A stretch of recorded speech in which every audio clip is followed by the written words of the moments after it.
Hello, welcome to my YouTube channel. ഇന്ന് ഞാൻ എന്താ ചെയ്യാൻ പോകുന്നതെന്ന് വെച്ചിട്ടുണ്ടെങ്കിൽ ഇന്ന് നമുക്ക് ടാൻസാനിയയിലൊക്കെ നമുക്ക് സ്ട്രീറ്റ് ഫുഡായിട്ട് കിട്ടുന്ന ഒരു ഐറ്റമാണ് ഇന്ന് ഉണ്ടാക്കാൻ പോകുന്നത്. അതിൻ്റെ പേരാണ് ചിപ്സ് മയായി. അപ്പോൾ നമുക്കിന്ന് ഡാഡയുണ്ട്. അപ്പം ഡാഡയ്ക്ക് ഉണ്ടാക്കാൻ അറിയാമെന്നാണ് പറഞ്ഞത്. അപ്പോൾ ചോദിച്ചപ്പോൾ ഉണ്ടാക്കി തരാമെന്ന് പറഞ്ഞു. അപ്പം നമുക്കതെങ്ങനെയാണ് ഉണ്ടാക്കണതെന്നൊന്ന് പോയി കണ്ടാലോ. അപ്പം നമുക്കൊന്ന് പോയി കണ്ടിട്ട് വരാം, നോക്കിയിട്ട് വരാം എങ്ങനെ ഉണ്ടാക്കണേ. എന്താ ഉണ്ടാക്കണം ചോദിച്ചോക്കിയേ.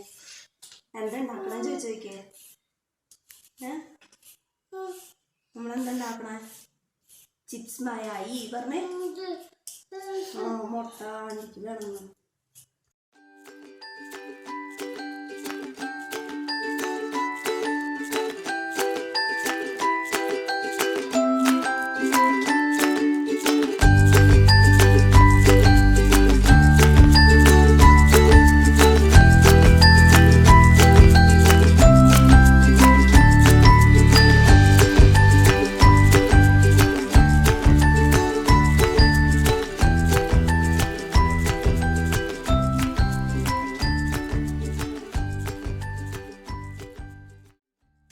അപ്പം നമ്മളിവിടെ ചിപ്സ് മയായി ഉണ്ടാക്കാനായിട്ട് സ്റ്റാർട്ട് ചെയ്തിട്ടുണ്ട്.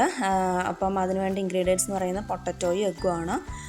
ഈ രണ്ട് ഇൻഗ്രീഡിയൻസാണ് നമുക്ക് ആവശ്യമായിട്ടുള്ളത്. അപ്പോൾ പൊട്ടറ്റോ നമ്മൾ നല്ല നീളത്തിൽ കട്ട് ചെയ്തെടുത്തു. അതിനുശേഷം നമ്മൾ വാഷ് ചെയ്തെടുത്തിട്ട് സോൾട്ടൊക്കെ ഇട്ടിട്ട് നല്ലോണം ഇളക്കിയെടുക്കണം, നല്ലോണം മിക്സ് ചെയ്തെടുക്കണം. അതിനുശേഷം നമ്മൾ പാൻ വെച്ചിട്ട് എണ്ണ നല്ല ഒഴിച്ചാൽ നല്ല എണ്ണ നല്ല ചൂടായി എടുക്കണം. ചൂടായി എടുത്തതിന് ശേഷം നമ്മൾ അരിഞ്ഞു വെച്ചിട്ടുള്ള പൊട്ടറ്റോ അതിനകത്തേക്ക് ഇട്ട് നല്ല പൊരിച്ചെടുക്കണം, എണ്ണയിലിട്ട് നല്ല പൊരിച്ചെടുക്കണം. അപ്പം എന്താണെങ്കിലും പൊട്ടറ്റോ നല്ല മുരിഞ്ഞ് വരട്ടെ കേട്ടോ. അപ്പോഴത്തേക്ക് നമുക്ക് വെയിറ്റ് ചെയ്യാം. ഡാഡ നല്ല ഇളക്കി നല്ല റെഡിയാക്കി എടുക്കുന്നുണ്ട്. അപ്പം നമുക്ക് വെയിറ്റ് ചെയ്യാം കേട്ടോ.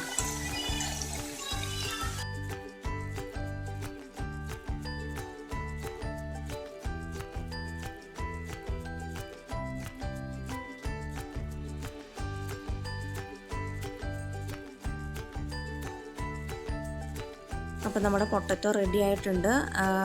നമ്മൾ വേറൊരു പാത്രത്തിലേക്ക് സെർവ് ചെയ്തു. ഇനി നെക്സ്റ്റ് ഉള്ളത് നമുക്ക് എഗ്ഗ് റെഡിയാക്കുക എന്നുള്ളതാണ്. എഗ്ഗ് എന്ന് പറഞ്ഞിട്ടുണ്ടെങ്കിൽ മയായി എന്നാണ് സോയിലി ലാംഗ്വേജിൽ പറയണത്. അപ്പോൾ നമുക്കിവിടെ 3 എഗ്ഗാണ് ആവശ്യമുള്ളത്. അപ്പോൾ അത് നല്ലോണം ഉടച്ചെടുക്കുക. നമുക്ക് ഇതിനകത്തേക്ക് നമുക്ക് സോൾട്ടൊന്നും ആഡ് ചെയ്യേണ്ടെന്നാണ് അവൾ പറഞ്ഞത്. പൊട്ടറ്റോയിൽ നമ്മൾ ആഡ് ചെയ്തിട്ടുണ്ടല്ലോ, അതുകൊണ്ട് ഇതിൽ ആഡ് ചെയ്യേണ്ടെന്നാണ് പറഞ്ഞത്. അപ്പോൾ നമ്മൾ വേറൊരു പാൻ എടുത്ത് വെച്ചു. അത് നല്ലോണം ചൂടായതിനു ശേഷം നമ്മൾ എടുത്തു വെച്ചിട്ടുള്ള പൊട്ടറ്റോ അതിലേക്ക് ഇട്ടു. അപ്പോൾ പൊട്ടറ്റോ ഇട്ടതിന് ശേഷം നമ്മൾ അതിനകത്തേക്ക് എഗ്ഗ് ഒഴിച്ചു കൊടുത്തു. ഇനി ആ എഗ്ഗ് ഒന്ന് റെഡി ആവണം. അപ്പം അതിൻ്റെ അടിഭാഗമൊക്കെ നല്ല സെറ്റ് ആവണം. അപ്പം അതിന് ഇടയ്ക്കിടയ്ക്ക് അവളിങ്ങനെ ഓയിൽ ഒഴിച്ച് കൊടുക്കുന്നുണ്ട്. അപ്പം അതുപോലെ തന്നെ ഇങ്ങനെ നല്ലോണം തട്ടിപ്പൊത്തി വെച്ചൊക്കെ കൊടുക്കുന്നുണ്ട്. അപ്പം എന്നിട്ട് ആ എഗ്ഗിൻ്റെ അടിഭാഗം റെഡി ആയതിനു ശേഷം നമ്മൾ അത് മറിച്ചിടുകയാണ് ചെയ്യണത്. നമുക്ക് നോക്കാം അതെങ്ങനെ ആവും എന്നുള്ളത്.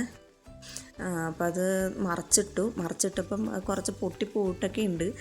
സാധാരണ നമ്മൾ ഇവിടുന്ന് ഷോപ്പിലൊക്കെ കിട്ടുമ്പം പോയി വാങ്ങുമ്പോൾ നമുക്കത് നല്ല ദോശയുടെ ഷേപ്പിലാണ് കിട്ടുക കേട്ടോ.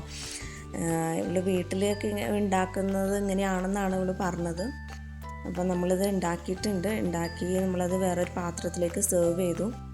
അപ്പം ബാക്കി കുറച്ചുകൂടി ഉള്ളതൊക്കെ നമ്മൾ അതുപോലെ തന്നെ ഉണ്ടാക്കിയിട്ട് നമ്മളൊരു 3 പാത്രത്തിലായിട്ട് നമ്മൾ സെർവ് ചെയ്തിട്ടുണ്ട്. സംബന്ധിച്ച് പറയുന്നത് ഇവർക്ക് അങ്ങനെ അധികം കുക്കിംഗ് ഒന്നും അറിയില്ല. ഇവൾ വീട്ടിൽ 10 മക്കളാണെന്നാണ് പറയുന്നത്. ഇവൾ 8ാമത്തെയാണ്. അപ്പോൾ അവൾക്ക് അങ്ങനെ കുക്കിംഗ് ഒന്നും ചെയ്യേണ്ടി വരും. ഇപ്പോൾ ഇവിടെ വന്നിട്ടാണ് അവൾ ഓരോന്നൊക്കെ ചെയ്തൊക്കെ തുടങ്ങണം കേട്ടോ. അപ്പോൾ നമുക്ക് എന്താണെങ്കിലും അതെങ്ങനെയുണ്ട്, ടേസ്റ്റ് എങ്ങനെയുണ്ടെന്ന് നമുക്ക് നോക്കി നോക്കാം.